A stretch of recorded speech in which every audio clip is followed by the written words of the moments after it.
Hello and welcome. Yes, I am on Chunks Fjord again. Yeah! One of my favouriteest places in Norway is the Chunks Fjord.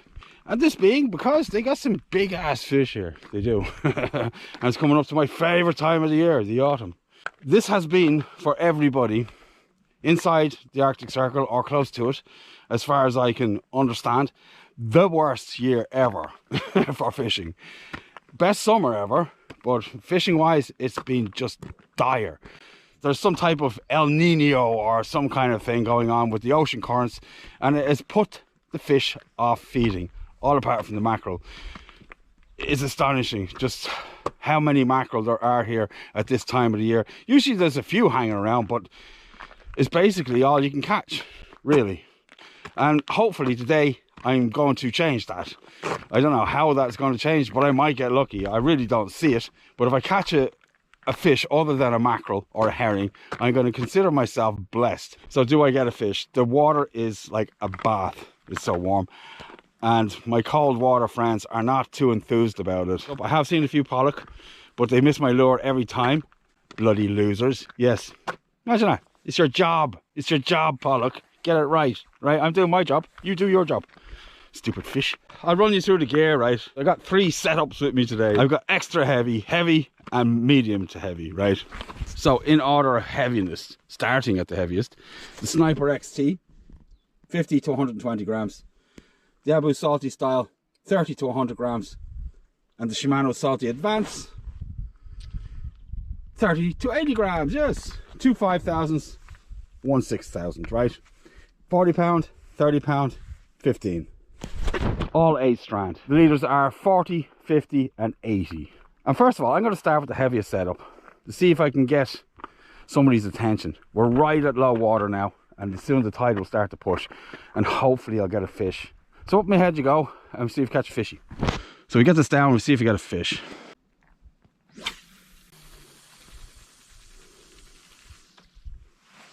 I put no effort into that at all. 100 meter cast, absolutely no trouble. Right, we're down. I took half as long as I normally does to hit the bottom. That's because I'm into a fish. I can't believe it, first cast. Yes, it's on the change. It's a mackerel. I can't believe a mackerel will get that in his face. It must be a collie. Wow.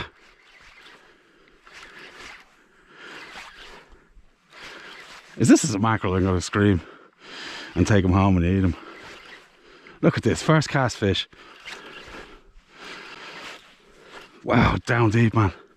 This must be a good fish. Oh, it's hung up. Come on, get out, get out. Yeah, here we go.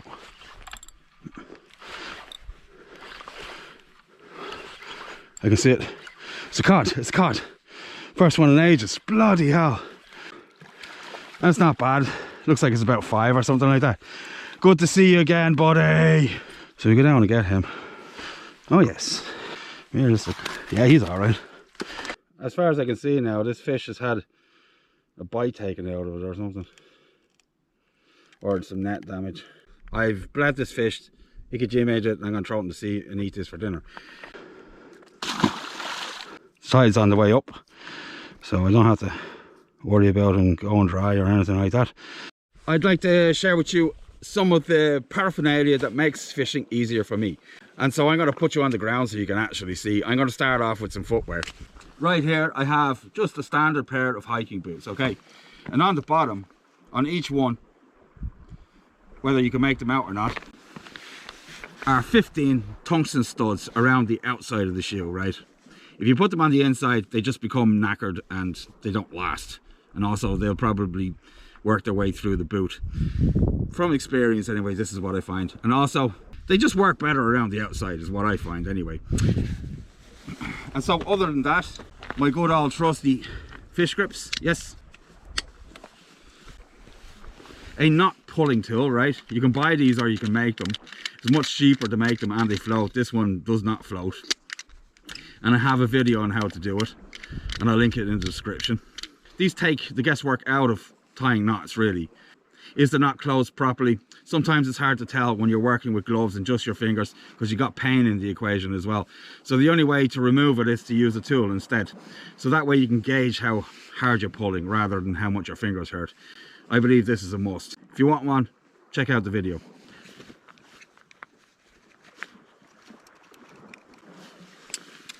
So this is something else that I find very useful as well.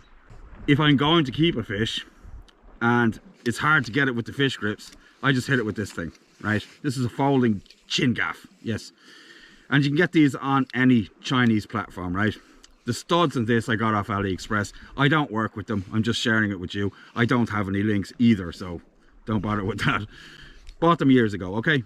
And the vendors move on and start selling other stuff. And then there are just two more small pieces here, but nonetheless are necessary. There's a pair of braid scissors, yes. If you can get them with a sheath as well, that makes life easier. You can keep them in your pocket, it has a little clip on it. And split ring pliers, always have two pairs for small jigs and big jigs. The split rings obviously, not the jigs themselves. And last but not least, a pair of jigging gloves. Yes, these ones are made by Owner. Shimano makes some, BKK makes some. I'm sure some other companies like Rapala and others will also make them. So you just Google or search jigging gloves and something like this will pop up. They can be a bit pricey, but I believe it's worth it at the end of the day. You don't get line cuts, you can fish for longer. If you slip, you won't damage your hands as badly or at all. And they generally just make life a little bit easier, and also on your index finger if you're casting big jigs. So that's practically everything I have to show you, apart from my rig wallet, right? So this is my rig wallet. It is made from a CD case, right? If you go to buy one, they can be anywhere between 15 to 20 euros. And that's too much money for what they are. So I picked this up for like 2 euros. And these are the compartments for the CDs. And I made them into little thin compartments for jigs, just with the sealer off a vacuum packer. If you don't have one, well, you're screwed. If you do have one, well, work away. And it holds all the jigs you need for whatever sessions you have, right? It's a bit meager right now because the fishing has been bad and I've been trying hard and I've been losing my shirt, literally, in the kelp and rocks and whatever. So yes, that's it for the paraphernalia I use for jigging from the shore. I hope it makes your life easier. So I'll just show you something that happened right there. This is like the second time this has happened to me in many years. The fish has shaken the jig off the assists. And this is the reason why you tie onto the assist ring, okay? That's it. So I'm going to get another jig out of my bag. So this is the next jig. 100 gram UV, green and orange, yes. And flash. 6/0 assists. They're not, I didn't tie these ones. I've run out of my own, so I'm going to my backups. They're really good. They're not ideal, but these jigs are so heavy it won't affect the action on them. Yes, so we get this in the water, see if we catch a fishy. Before anybody writes in and says, oh, your splitlings are crap, they're not. They're really good. You need a serious pair of split ring pliers to open that guy. And it's just not. It's just a phenomenon that happens sometimes with fishing with these jigs. I don't know how it works, but twice in a lifetime isn't really that much. But look at it. You can see it. You can see it fluoresce. It's just perfect for this light here. Perfect. And we get this out. Let's see if we get another fish. I mean, it's just banging, that thing is.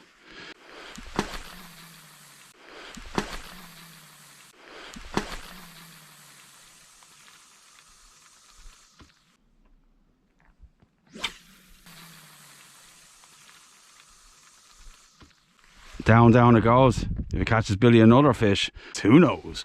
Yeah, it just rolls off my tongue like honey.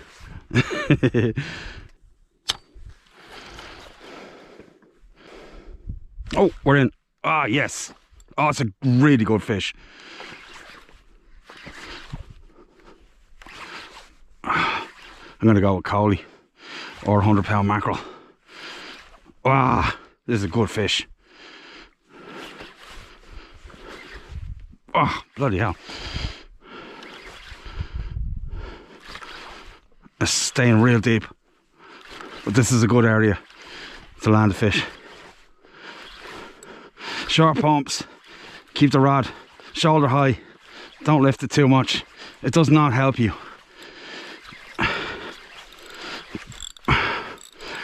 Get him up. Here he comes. Come on, guy. Nice fish. Good fish. Stuck. Gonna get out. Yeah, we're up. Here he comes. That's a nice cod. Nice cod. Yes. Really nice one. Nice red cod. That's why it's pulling like crazy. Yes. They're back. They're back. I don't even care if it comes off. Just happy to see one. I was cursing them one year.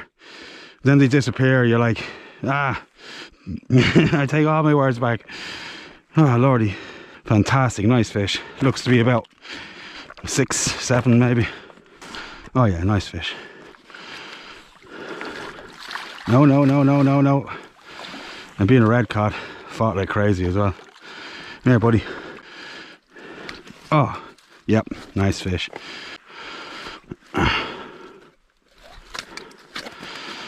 You can either use a chain gaff or you got fish grips, depending on what you're going to do with the fish. But if you hook them in the mouth, you'd be grand anyway. Yeah, so there we go. Nice fish. I'll give it 6, not 7 anyway. Still a nice fish. And into my belly it will go. Yes, I could jimmy all the fish that I catch, and both flatfish and roundfish, and I have a video on it and I'll link it in the description. So two, yes. It would appear like the drought is over, just in time for the autumn and the halibut season to start. I mean, you can catch halibut at any time of the year, but the autumn is definitely the easiest time to catch it. Not for the angler, but for the angling. Can I say that? That's what I mean. It's cold, it's miserable sometimes, but that's when the fish are here. If you want to understand the thinking behind these jigs here and why I produce them in this type of a way, I'll link the video for that in the description. It's about tailing lures for the circumstance that you fish in. Whether you understand it or thought about it before, every lure has a design for a reason if you design it that way. Most of them are just flashy, but in deep water they actually don't work very efficiently at all. All they have is vibration. There's very little white light down there, and so by proxy it doesn't work that well. But this jig has a combination of both UV and flash, right? So it fishes deep and shallow. Okay, simple as that. But I'll link that video in the description if you need a deeper explanation. You can go in there and watch it, yes. This is a continuation of some of the tutorials I do. Right now I'm fishing a heavy rod because I know what I've got out in front of me right here, and every fish so far has got stuck. And if I had been using lighter line, I might not have got the fish back, right? The 40 pound just, it's not giving up, right? It's pulling those fish through. So I think the big bait is working today. There's many reasons why I use big bait. It's not just because the water's deep, it's windy, whatever. Sometimes it's the fish that prefer a big bait and that's what they're going for. Maybe it resembles the size of a fish that they're feeding on at that time. This is why if you're fishing, sometimes it is important that you change, but constantly changing every couple of casts is not something I recommend. Maybe 3 or 4 different lures throughout a day on the same spot, and you'll generally figure out whether or not the fish are picky in one way or another. But today, not at all. They love what I've got for them. So yeah, if I catch one more fish, decent fish, I'm gonna have to pack it in because I got a freezer. I suppose I could just keep going. Yeah, we'll just see how it goes. I got a freezer now, so. But I will never ever take a disgusting amount of fish. It's just not something that I will do. I prefer to eat fresh fish than I do frozen fish, obviously. One of these will go in the freezer and the other one will go in my belly. Yes. So I've got food for the week. Yesterday I was collecting bait. I got enough bait for the winter, so I won't have to deal with that stuff anymore. I saw an opportunity. The fishing wasn't great. There was loads of mackerel around and I thought, like, make hay while the sun shines, right? Literally. In this case, mackerel. So I bagged up and they're all in the freezer, ready for action. And I might team them up with some coley later on in the season, just to make them go further if I think, you know, I'm running out of bait or whatever. So, yes, on with fishing.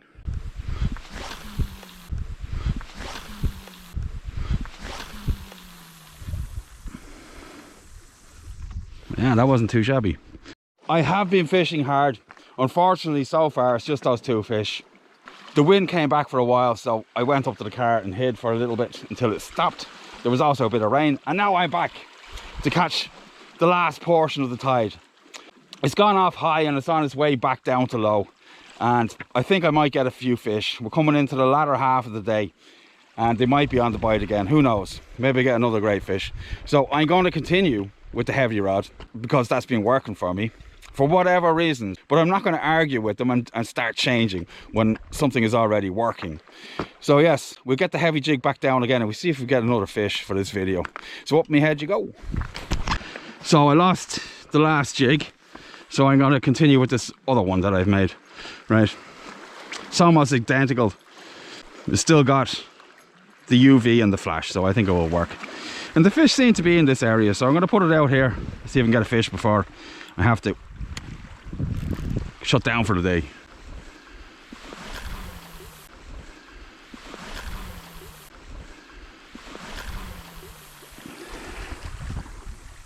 The session's coming to an end and I must catch another fishy.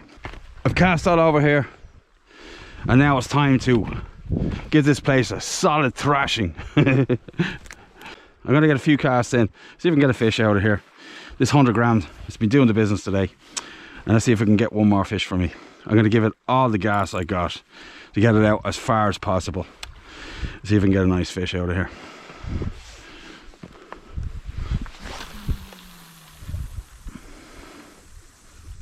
Yeah, that wasn't too shabby.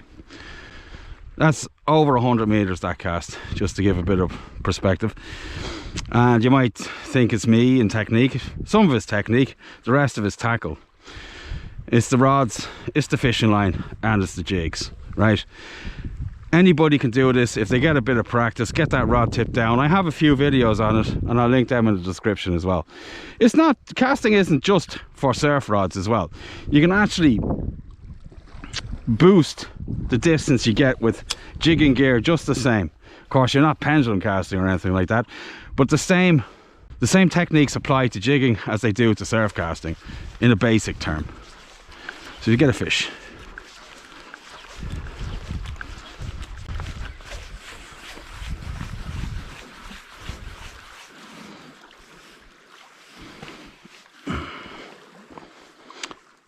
The sun is making its way down towards the horizon here on Fjord, and I've had a couple of nice fish, and this is going to be the last cast to see if I can pull out a last cast fish, right?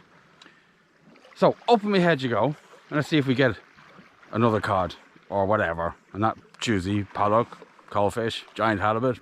I'm not picky. So up in my head you go. Let's see if we can do it. Right, out it goes. Crappy cast. So I'm going to get a good fish, I can feel it. Okay, down it goes. If it catches Billy, a last cast fish. Nobody knows.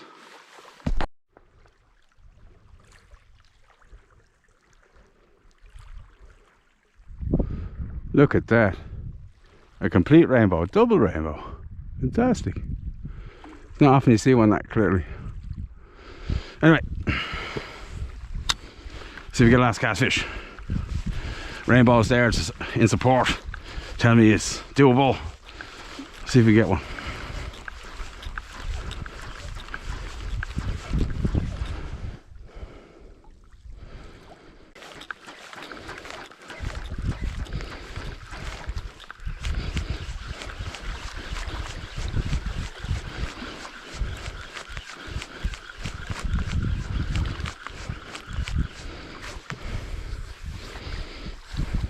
So that's it for this session. This is Fjord, looking as beautiful as always. So 2 fish, not the biggest in the world, definitely not the smallest. So I hope you liked it. I'm Billy. This is Billy in Arctic Norway. Wherever you are in the world, remember, I'll see you on the beach. Bye.